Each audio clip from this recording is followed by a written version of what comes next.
Sanggay, magluluto tayo ng manok na 45 days. Ayan o. Sabawan natin ito mga sanggay. Ito yung ating mga ricados. Ayan. Lutong pacham. Pero masarap. Let's go. Mag filling sheet na naman tayo mga sanggay. Lagyan tayo ng konting mantika. Isahin natin yung sibuyas. Lagyan tayo ng bawang. Tapos lagyan natin ng luya. Yan o. Filling sheet mga sanggay.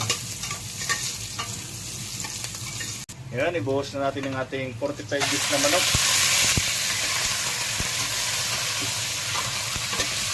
Gustuhin muna natin to para mawala yung langsa.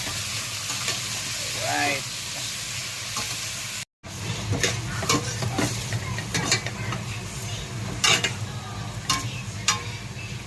Lagyan natin ng pamintang durog.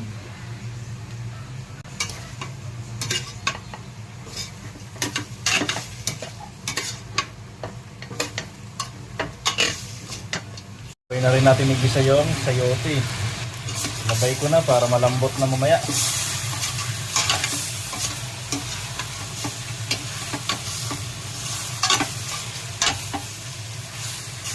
Siyempre hindi mawawala yung ating tanglad para mabango. Buhusan ng tubig para may katas. Takpan lang natin mga sanggay, pakuluan hanggang lumambot yung manok. Sanggay, kumulo na. Yun o. Ang bango.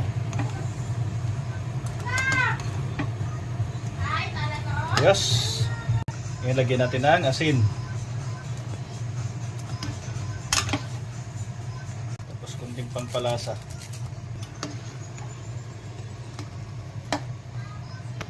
Tapos tikman natin kung okay na.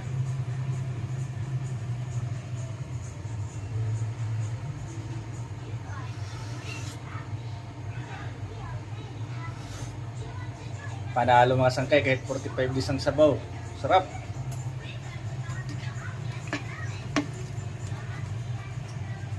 Ayan, lagyan natin ng dahon ng sili.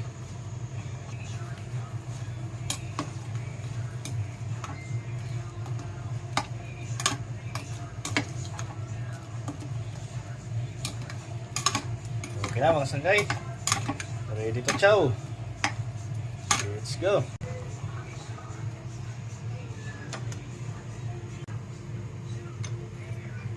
Okay na mga sanggay.